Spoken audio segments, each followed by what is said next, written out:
बहुत स्वागत है और मैं हूँ एडवोकेट प्रतिज्ञा सिसोदिया। हम अपने जो टेस्ट सीरीज हम मतलब जो सीरीज चलाई है रिवीजन क्लास की, उसमें हमने सीआरपीसी कंप्लीट कर लिया था। आज हम जो एविडेंस एक्ट का रिवीजन कर रहे हैं और एविडेंस एक्ट आज हम कंप्लीट कर लेंगे। 3 पार्ट में एविडेंस एक्ट दिया हुआ है और तीनों पार्टों को अलग अलग वीडियो में कंप्लीट कर लेंगे। तो आज हम पहला पार्ट कर लेते हैं।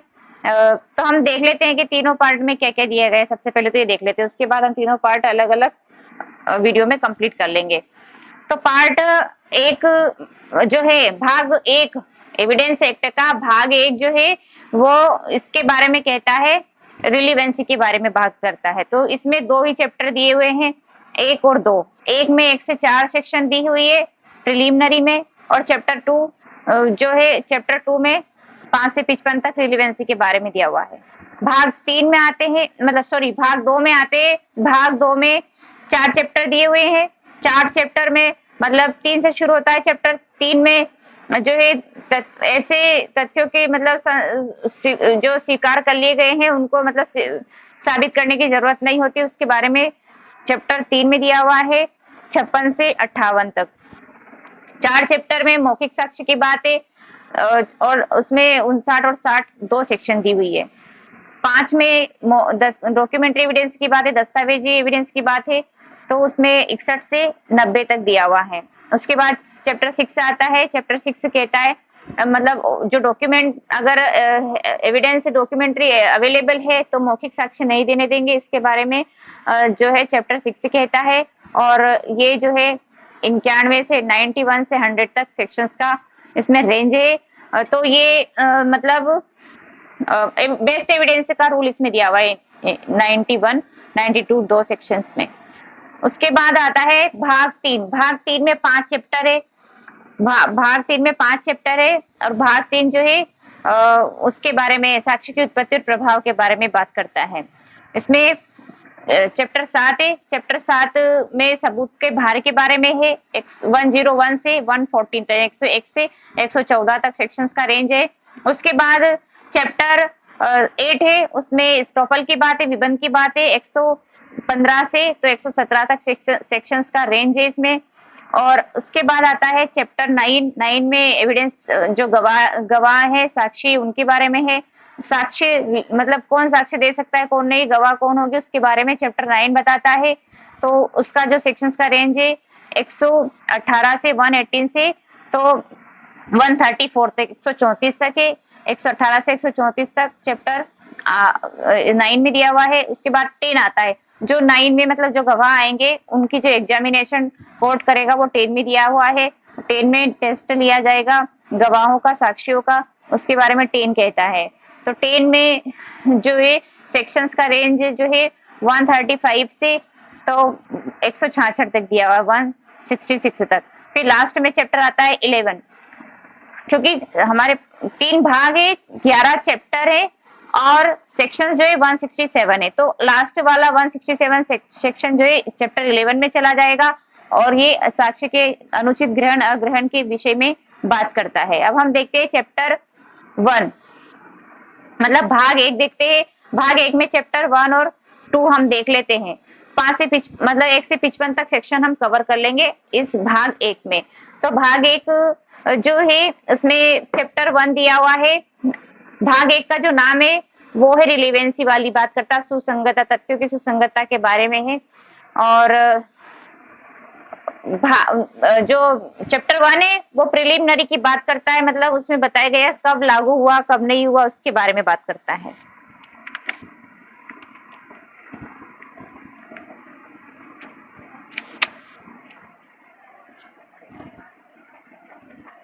तो चैप्टर मतलब सेक्शन 1 तो शॉर्ट टाइटल बताता है कहाँ लागू हुआ कब लागू हुआ। तो 1 सितंबर 1872 को एविडेंस एक्ट लागू हुआ। और 2 में निरसन की बात है, निरसन कर दिया गया है। 3 में निर्वचन खंड दिए गए हैं, मतलब डेफिनेशंस दी गई है 3 में।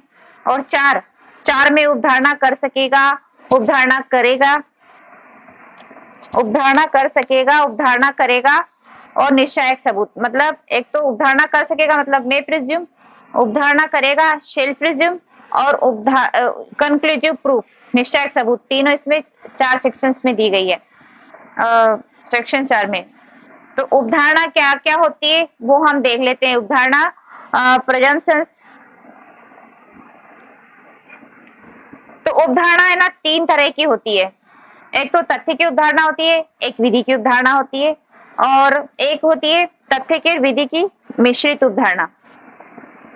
ठीक है, तो तथ्य विधि की जो उपधारणा होती है वे कृत्रिम होती है, आर्टिफिशियल भी कहते हैं इसको, और तथ्य की या विधि की मिश्रित उपधारणा भी होती है। तो तथ्य की या प्राकृतिक उपधारणा भी कहते हैं, तथ्य वाली फैक्ट वाली प्रजम्पशन से जो उसको। तो उसमें कौन कौन सी सेक्शंस आती है? उपधारणा कर सकेगा जो है ना, ये तथ्य की उपधारणा है। मैं प्रिज्यूम जो है ये तथ्य की उपधारणा है।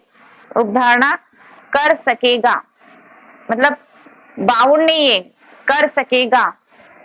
करेगा का मतलब है करना ही होगा, लेकिन यहाँ कर सकता है, अगर वो उचित समझता है तो कर सकता है। यहाँ पर करेगा का मतलब है शेल प्रिज्यूम, करेगा ही मतलब लॉ की है। ठीक है, तो तथ्य की उपधारणा जो है और विधि की उपधारणा, तथ्य की उपधारणा भी खंडनीय होती है और विधि की भी उपधारणा खंडनीय होती है, दोनों ही रिब्यूटेबल होती है। पूछ ले अगर क्वेश्चन की लॉ की उपधारणा कैसी होती है या फैक्ट की उपधारणा जो है तथ्य की उपधारणा वो कैसी होती है, तो दोनों ही खंडनीय होती है, रिब्यूटेबल होती है। लेकिन जो कंक्लूसिव है, निश्चायक सबूत है, वो इरिब्यूटेबल होती है। तो 86, 87, 90, 114, 118, 90 का 88, 88A, ये सारे सेक्शंस जो है फैक्ट की प्रजम्पशंस के बारे में बात करता है, तथ्य की उपधारणा के बारे में जो कि खंडनीय उपधारणा है। और विधि की उपधारणा कौन कौन से सेक्शंस में दी गई? 79, 79, 80, 81, 83, 85, 89, 104, 105, 107 और 108। 79, 80, 81, 83, 83, 85, 89, 104, 105 और 107, 108, 107, 8 की जो है जो जीवन की उपधारणा और मृत्यु की उपधारणा, तो वो भी विधि की उपधारणा है और वो भी खंडनीय है, रिब्यूटेबल है मतलब। अब निश्चय कंक्लूसिव में कौन कौन सी है? तो इसमें 112, 114, 113, मतलब इसमें वैसे तो 41, 82 है, 112 है, 113 है, 115 है, 116 है, 117 है, मतलब 41, 82, 112, 113, 115, 116, 117 ये धाराएं अखंडनीय निश्चायक सबूत है। अगर आ जाए सेक्शन बेस्ड क्वेश्चन आता है कौन कौन सी सेक्शन में दिया गया है निश्चायक कौन कौन सी होती है, तो 114, 112, 113 भी है और 115 है, 116 और 117, 41 और 82 भी कंक्लूसिव वाली आती है। तो ये प्रजम्पशंस वाली हो गई। चैप्टर 2 में आते हैं, 5 से 55 तक हम कर लेंगे, तो फटाफट से हम आगे बढ़ते हैं। रिवीजन क्लास है इसलिए हम रिवीजन के तौर पर हम फटाफट कर रहे हैं। यहाँ पर समझने वाली बात थी इसलिए हमने रिब्यूटेबल इरिब्यूटेबल क्या होता है और मेल सेल प्रिजम्पशंस क्या होती है ये हमने देख लिया। बाकी हम बाकी का है ना जो सेक्शन आपको बैक से रीड करना है, जो इंटरप्रिटेशन क्लॉज है 3 का क्या क्या दिया हुआ है। ठीक है, अब आगे बढ़ते हैं, चैप्टर 2 में आते हैं। चैप्टर 2 में रिलीवेंसी की बात है, 5 से 55 तक सुसंगतता के बारे में बात है, तथ्यों की सुसंगति के विषय में। 5 सेक्शंस क्या कहता है? विवादित तथ्य और सुसंगत तथ्यों का साक्ष्य दिया जा सकेगा। तो किसका एविडेंस दिया जाएगा? जो fact in issue and relevant fact जो है उनका जो है साक्ष्य दिया जा सकेगा। 6 कहता है एक ही सेमेवार के भाग वाली बात करता है। 6 सेम ट्रांजेक्शन रेस वाला जो है 6 में आता है। 7 में प्रसंग हेतु और उसके परिणाम, 3 चीजें दी गई है साथ में, प्रसंग हेतु और परिणाम की बातें 7 कहता है। 8 कहता है हेतु, तैयारी और आचरण। आचरण कोई सा भी ये तो बात का हो सकता है, ये पहला वाला आचरण हो सकता है, ऑफेंस होने के पहले वाला या ऑफेंस होने के बाद वाला। तो 8 में हेतु, तैयारी और आचरण क्या क्या मतलब 7 में क्या है? 3 चीजें 7 में दी गई है, 3 एलिमेंट्स जो 3 बातें हैं, 3 तत्व 8 में दिए गए हैं। तो मतलब प्रसंग, हेतुक और परिणाम जो रिजल्ट होता है वो 7 में है। 8 में क्या है? तैयारी है, तैयारी आएगा, और ये तैयारी, हेतु और आचरण बात का या पहले का। ठीक है, और 9 में स्पष्टीकरण या पुनर्स्थापन वाले तो शिनाख्त परेड वाले 9 में है। 10 में वो है षड्यंत्रकारी द्वारा कही गई या की गई बातें, षड्यंत्रकारी वाली आती है 10 में। 11 में अन्यत्र उपस्थिति वाली है प्लिया एलिबाई वाला जो है इसमें एप्लीकेबल होता है 11 में।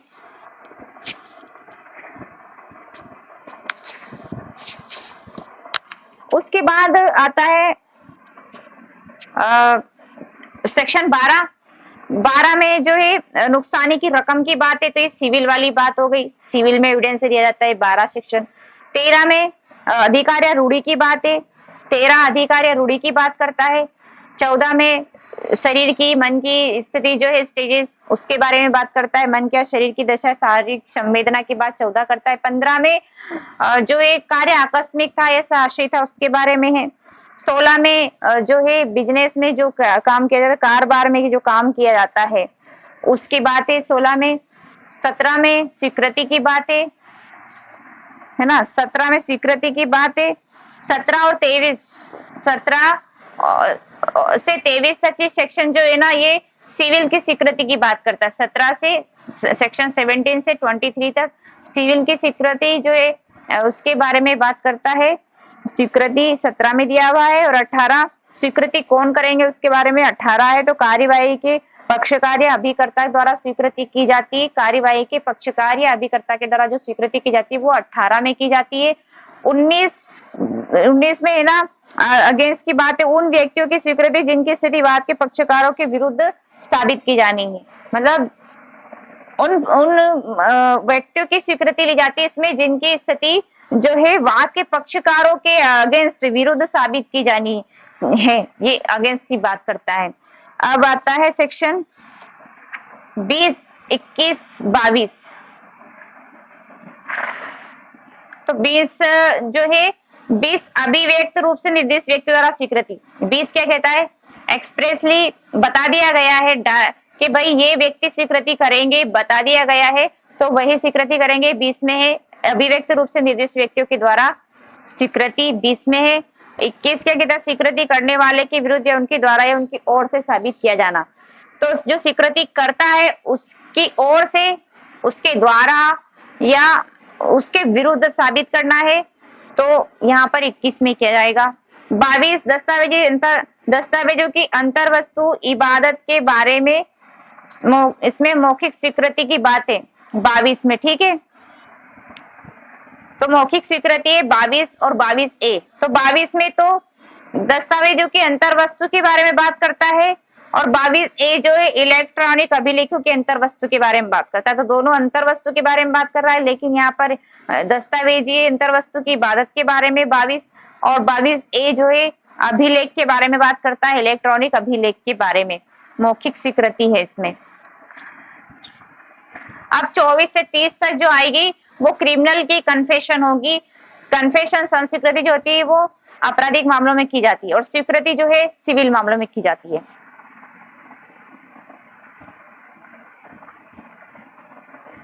तेईस में ये सिविल की स्वीकृति हो गई 23 में भी। 24 आता है उत्प्रेरणा, धमकी और वचन के द्वारा कराई गई संस्वीकृति कैसी होती है, नहीं होती है, एविडेंस में रिलीवेंस मतलब नहीं लेगी, साक्ष्य में ग्राह्य नहीं होगी। तो 24 की स्वीकृति उत्प्रेरणा, धमकी और वचन से कराई जाती है। 25 में पुलिस से की गई संस्वीकृति पुलिस से 25 में की जाती है। 26 में मजिस्ट्रेट पुलिस की अभिरक्षा में होते हुए मजिस्ट्रेट से संस्वीकृति की जाती है। 26 में मजिस्ट्रेट से की जाती है संस्वीकृति। कब की जाती है, पुलिस की कस्टडी में होना जरूरी होता है 26 में। और 27 में पुलिस की कस्टडी में है। 27 में अभियुक्त से प्राप्त जानकारी की बात करता है 27। तो अभियुक्त जानकारी देगा उसके बारे में, कितनी जानकारी देगा, जिससे किसी मतलब ये जानकारी नहीं देगा कि उसने अपराध किया उसके बारे में नहीं देगा, लेकिन जिससे किसी चीज वस्तु प्राप्त होती है जैसे तथ्य की जानकारी। सुसंगत अभियुक्त का पुलिस अभिरक्षा में होना जरूरी। इसमें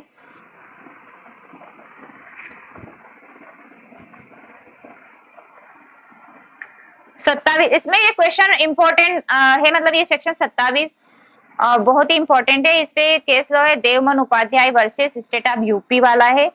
तो ये इसका 24, 25 और 26 का अपादे 27। इसमें मतलब पुलिस की कस्टडी में है, लेकिन वो बता रहा है, संस्वीकृति दे रहा है, तो अभियुक्त से प्राप्त जानकारी की बात करता है 27। लेकिन वो अपराध स्वीकार करने वाली बात नहीं कर रहा है, लेकिन वो कौन कौन सी चीजें उससे प्राप्त होती, कौन कौन सा हथियार वगैरह जो है यूज किया गया था, उसकी जानकारी उसे मिलती है, तो वो सिर्फ चीजें इसमें रिलेवेंट होगी। इसमें है ना स्टेट ऑफ बॉम्बे वर्सेस काठी कालू वाला केस लॉ भी है। इसमें सेल्फ डिस्क्रिमिनेशन का जो है ना 20 दिन के उल्लंघन के आधार पर चुनौती इस केस लॉ में दी गई थी काठी कालू में। 20 जो कॉन्स्टिट्यूशन का आर्टिकल 23 है सेल्फ इंक्रिमिनेशन वाला, उसके आधार पर यहाँ पर इस केस लॉ में चुनौती दी गई थी। 28 उत्प्रेरणा आदि के मन से प्रभाव पर दूर हो जाने के बाद जो स्वीकृति की जाती है वो ग्राह्य होगी ना। नार्को टेस्ट इसमें परिस्थितिजन्य साक्ष्य है। नार्को टेस्ट क्या है? परिस्थितिजन्य साक्ष्य है। ये आ चुके हैं क्वेश्चन इस पे से, ये इंपॉर्टेंट है। वैसे सारे 5 से 55 तक तो इंपॉर्टेंट सेक्शन है, ये जरूर आपको याद करना है। और एक में से भी पूछा जाता है कब लागू हुआ था एविडेंस, और दो तो निश्चित हो गया है। 3 में इंटरप्रिटेशन है, परिभाषा है, तो वो उसमें से भी पूछा जाता है। 29 गुप्त रखने के वचन की बात करता है। गुप्त रखने की वचन की बात करता है। न्यायिकेतर संस्वीकृति इसे कहा जाता है 29 की। 29 को प्राइवेट व्यक्ति से संस्वीकृति जो की जाती है, न्यायिकेतर संस्वीकृति 29 को कहा जाता है। और 30 में सह अभियुक्त की संस्वीकृति की बात है। 30 सह को एक्यूज्ड की संस्वीकृति की बात करता है 30। उसके बाद आता है 31 संस्वीकृति या निश्चय सबूत नहीं है किंतु विबंध कर सकती है। संस्वीकृति कैसा होती है? मतलब कंक्लूसिव प्रूफ नहीं है, लेकिन स्टॉपल तो कर सकती है, विबंध कर सकती है। 31 ये कहता है। अब आता है 32, 33, दोनों में मृत्युकालीन कथन की बात है। मृत्यु संबंधी सेक्शन है 32 और 33। 32 में उन व्यक्तियों द्वारा किया गया कथन सुसंगत है जो मर गया है, मिल नहीं सकता है या मिल नहीं सकता है, तो मृत्यु के कारण से संबंधित है। पहला इसमें मृत्यु के कारण से संबंधित डाइड जो डेथ डाइंग डिक्लेरेशन जो होता है 32 का सबसेक्शन 1 में होता है। ये पूछा जाता है क्वेश्चन, तो सबसेक्शन 1 है। तो मृत्यु के कारण से संबंधित है। 2 में कारबार के अनुक्रम में की कहा गया कथन है। और 32 अधिकार की बात करता है, तो करने वाले के हित के विरुद्ध है। 3 में अधिकार की बात करता है। और 4 लोक अधिकार या रूढ़ी की बात है। हाँ, मतलब पहला तो मृत्यु के कारण से संबंधित है, दूसरा कारबार के अनुक्रम में कहा है, चौथा जो है मतलब करने वाले के हित, तीसरा करने वाले के हित के विरुद्ध है, चौथा लोक अधिकार या रूढ़ी की बात करता है। मतलब इसमें पब्लिक राइट आता है, पब्लिक जो है अधिकार आता है। लोक अधिकार या रूढ़ी में कहा गया है 4। और 5 नातेदारी के अस्तित्व से संबंधित है। 5वां नातेदारी के अस्तित्व से संबंधित है। 5वां परिवार कर लीजिए, 5 से परिवार हो गया। 6 में कौटुंबिक बातों से संबंधित है, ठीक है, कौटुंबिक बातों से संबंधित है 6 में। 7 में 13 का जो दिया है अधिकार या रूढ़ी से संबंधित दस्तावेज में किया गया है। तो 13 का जो है ना प्राइवेट वाला अधिकार रूढ़ी की बात है। 13 में प्राइवेट अधिकार और रूढ़ी की बात करता है, 13 का में दिया गया है। और 4 में जो दिया गया ना लोक अधिकार रूढ़ी, वो पब्लिक की बात है, पब्लिक अधिकार। और 13 में मतलब 7 नंबर का जो पॉइंट है वो 13 का अधिकार है रूढ़ी से समय दस्तावेजों में किया गया, मतलब प्राइवेट अधिकार के बारे में है। 8 में कई व्यक्तियों के द्वारा किया गया है, कई व्यक्तियों के द्वारा किया गया है 8 में।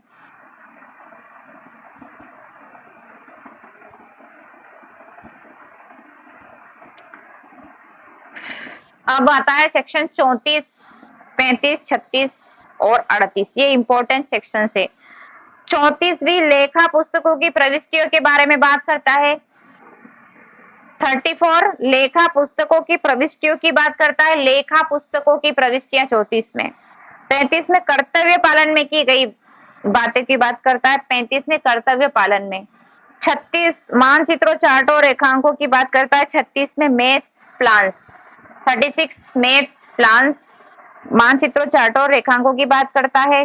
38 विधि की पुस्तकों की बात करता है। लॉ की बुक्स की बात करता है। ठीक है, तो 34 और 38 में क्या फर्क है? 34 लेखा पुस्तकों की बात करता है और 38 लॉ की पुस्तकों की बात करता है। उसके बाद आता है सेक्शन 39। 39 किसी कथन में कितना साबित किया जाए। भाई कोई स्टेटमेंट लिया गया है तो उसमें से कितना साबित किया जाएगा। जबकि कथन किसी बातचीत, दस्तावेज, पुस्तक, पत्रों या कागज पत्रों की आवली का भाग हो। तो जो कथन दिया गया वो किसी बातचीत का भाग है, दस्तावेज का भाग है, या पुस्तक का, पत्रों या कागज पत्रों की आवली का भाग हो, सीरीज का, तो कितना दिया जाएगा उसके बारे में बात करता है 39। अब आता है न्यायालय के निर्णय कब सुसंगत होते हैं। तो 40 से 44 तक न्यायालय के निर्णय की सुसंगतता के बारे में बात करता है। 40 से 44 तक, 40 to 44। तो 5 सेक्शन है ये हमारे पास और इम्पोर्टेंट है, इसमें से क्वेश्चन आता है। 40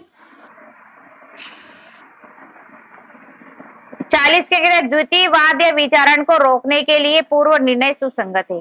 तो किसको रोका जाता है?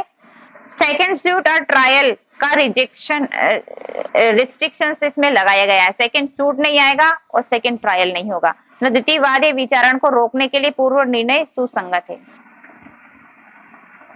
तो बाद वाली कार्यवाही रोकने के लिए जो पहले जो डिसीजन दे दिया गया है वो सुसंगत माना गया है 40 में। 41 ये विवाह, प्रोबेट इत्यादि विषयक अधिकारिता है जो विवाह विषयक वगैरह, वो 41 में दिया गया है प्रोबेट वगैरह के बारे में।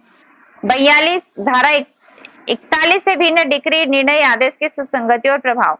जो धारा 41 में दिया है ना, उसमें जो प्रोबेट विवाह विषयक जो डिक्री दी जाती है उससे अलग, मतलब उससे भिन्न डिक्री, निर्णय, आदेश की सुसंगति और प्रभाव की बात कर रहे हैं, उनको छोड़ दिया जाएगा जो 41 में दिया गया है। 43, 40, 41 और 42 तक आ गया यहाँ पर 43 में। कब सुसंगत है, मतलब 40, 41, 42 से भिन्न निर्णय कब सुसंगत है उसके बारे में बात कर रहे हैं। जो 40 में दिया गया है उससे अलग 41 में दिया गया है, 42 में दिया गया है, उससे अलग निर्णय कब सुसंगत है उसके बारे में 43 कहता है। 44 से निर्णय अभिप्राप्त करने में कपट वगैरह का यूज किया गया है।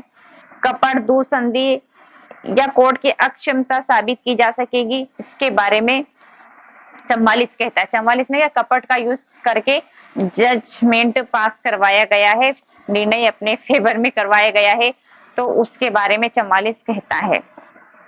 अब अन्य व्यक्तियों की राय कब सुसंगत है, अब राय वाला आ गया, ओपिनियन, थर्ड पर्सन की ओपिनियन के बारे में आ गया है। अब 45 से 51 तक, 45 to 51 तक, मतलब ये एक्सपर्ट्स की ओपिनियन वगैरह, थर्ड पर्सन की ओपिनियन आती है इसमें। तो विशेषज्ञ साक्षी 45, 46 में विशेषज्ञ साक्षी दिया है, और 47, 48, 49, 50, 51 इनमें साधारण साक्षी दिया है। तो 45 और 46 में एक्सपर्ट की ओपिनियन की बात है, विशेषज्ञ की राय है 45 में दी गई है। 46 में विशेषज्ञ की राय से संबंधित तथ्य दिए गए हैं 45 से 46। 47 हस्तलेख की बात करता है 47। 48 अधिकार और रूढ़ी की बात करता है। 49 में प्रथाओं और सिद्धांतों की बात है। 50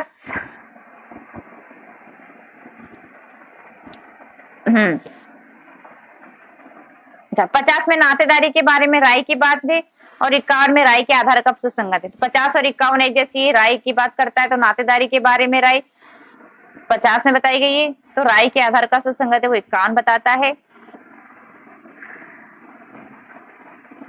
हस्तलेख विशेषज्ञ की जो राय होती है ना 47 में दी गई है, वो बिना किसी संपुष्टि के मान्य की जा सकती है।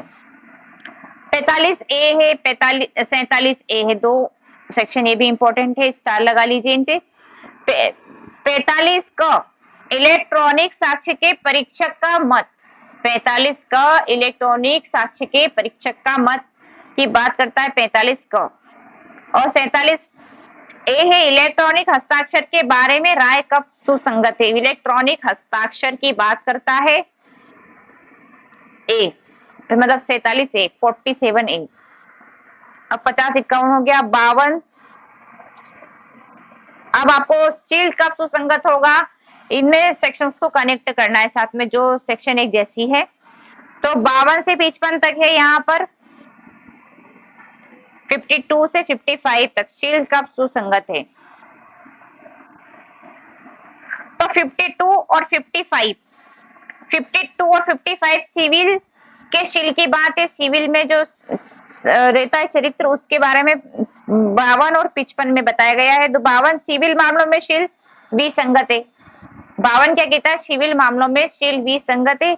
और 55 क्या कह रहा है, नुकसानी पर प्रभाव डालने वाला स्टील सुसंगत है। भाई नुकसानी हो रही है, नुकसानी की रकम पर जो इफेक्ट हो रहा है, उस पर प्रभाव डालने वाला जो स्टील है ना, वो सुसंगत है। 52 क्या कह रहा है, स्टील का मतलब सिविल मामलों में स्टील विसंगत है, रिलीवेंट नहीं है।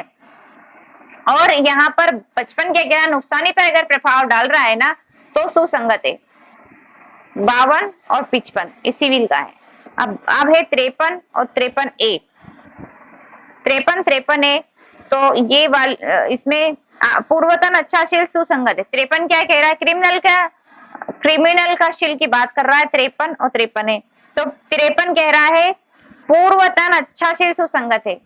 पूर्व में अच्छा उसका शील था, अच्छा चरित्र था उसका, मतलब अच्छा काम करता था, अच्छा नेचर था उसका, तो ये उसका जो चरित्र है वो अच्छा था, तो ये सुसंगत है। और जो 53 ए में पूर्व लैंगिक अनुभव के साक्ष्य का सुसंगत ना होना, तो 53 ए में सुसंगत नहीं बता रहा है, पूर्व लैंगिक अनुभव है। तो ये 2013 में जोड़ी गई थी ये सेक्शंस को, 53 ए को, तो ये जरूर आप याद रखिएगा, ये पूछी जाती है, स्टार लगा लीजिए इस पे। और 54 की बातें, उत्तर में होने के सिवाय पूर्वतन बुरा शील सुसंगत नहीं है। 54 क्या कहता है, अच्छा शील तो सुसंगत है 53 में। 54 क्या कह रहा है, सुसंगत नहीं है। बुरा मतलब अच्छा तो सुसंगत है, लेकिन बुरा सुसंगत नहीं है ना। तो 54 मतलब ये नहीं कह सकते कि वो इंसान बुरा था, ऐसा ऐसा काम करता था, वो सुसंगत नहीं होगा यहाँ पर। लेकिन वो अच्छा था, एक अच्छा इंसान था, अच्छा नागरिक था, अच्छे काम किए हैं, ये तो सुसंगत होगा। लेकिन जिसमें खराब था, ये क्या है, वो हैबिचुअल ऑफेंडर था, ये मतलब सुसंगत नहीं होगा। तो उत्तर में होने के सिवाय पूर्वतन बुरा शील सुसंगत नहीं होगा, 54 कहता है। क्वेश्चन का आंसर दे रहा है तो सुसंगत होगा।